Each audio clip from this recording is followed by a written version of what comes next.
تو وہ بولتے ہیں Quran touch, whatever the Quran touches makes it amazing, right? Quran Allah کے نبی پہ نازل ہوا، اللہ کے نبی کائنات کے سب سے افضل انسان رسول اللہ صلی اللہ علیہ وسلم. قرآن رمضان میں نازل ہوا، رمضان بہترین مہینہ. قرآن جبریل سے نازل ہوا، جبریل بہترین اینجل. قرآن انا انزلناہ فی لیلۃ القدر، انا انزلناہ فی لیلۃ مبارکہ. قرآن جس رات کو نازل ہوا وہ بابرکت بن گئی. قرآن امت محمدیہ پہ نازل ہوا، سب سے بہترین امت. So if you want to be the greatest touch yourself with Quran. ان اللہ اہلینا من الناس، وہ حدیث میں آتا ہے اللہ تعالیٰ کی کچھ فیملی والے لوگوں میں سے.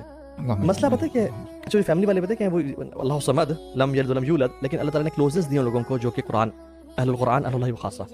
میں ایک چیز ریکمینڈ کروں گا وہ یہ کہ سبحان اللہ یار، ہمارے ہاں نا قرآن کو حفظ کرنے کا ٹرینڈ ہے الحمدللہ. آئی ایم امیزڈ، مجھے بہت اچھا لگتا ہے. قرآن کو پڑھنے کا مراجعہ کا ٹرینڈ ہے، لیکن یار قرآن جس لیے آیا تھا نا وہ یہ ہے کہ دلوں کو چینج کرنے آیا تھا. قرآن سمجھنے کے لیے آیا تھا، ہدایت کے لیے آیا تھا. مجھے تو لگتا ہے یار کہ کہیں نا حافظوں کے بارے میں بھی نا اللہ کے نبی قیامت نہ کہیں یا رب ان قوم اتخذوا ھذا القرآن مہجورا. کیونکہ ایک نان مسلم نے ایک پریزنس میں پوچھا ایک شیخ سے کہ آپ لوگ قرآن کو سمجھتے بھی ہو یا صرف آپ بس پڑھتے ہو ریڈ کرتے ہو؟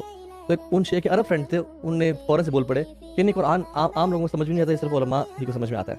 And this is the impression he give of قرآن.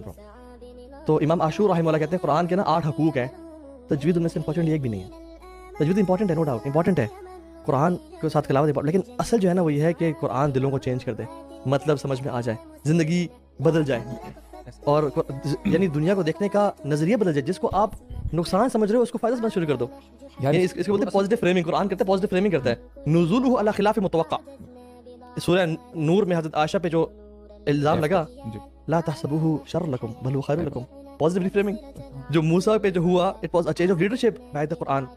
صحابہ کہہ رہے ہیں یا رسول اللہ یہ کیسے آپ نے ڈیلز کر دی فتح سورہ حدیبیہ پہ؟ اللہ تعالیٰ کہتا ہے انا فتحنا لک فتحا مبینا.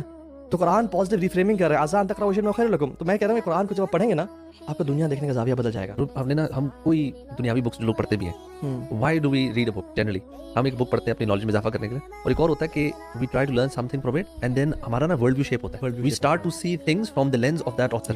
یا ہم اس کتاب میں اٹامک ہیبٹس پڑھی تو ہم کہ یار ہیبٹس ایسے چینج کرنے کی ٹیکنیکس ہیں، فلانی فائنانس کی بک پڑھی یا کوئی کسی اور گرو کی کوئی سیلف بک پڑھی، ہم نے اس اینگل سے ہاں یہ کریں گے تو یہ ہوگا. سبحان جب قرآن پڑھیں گے تو آپ کا نا جو ورلڈ ویو ہے نا وہ بالکل بدل جائے. یہ اٹس ناٹ پاسبل، میرے خیال کہ یہ پاسبل ہے کہ آپ کا قرآن سے تعلق بن جائے اور آپ کی لائف چینج نہ ہو.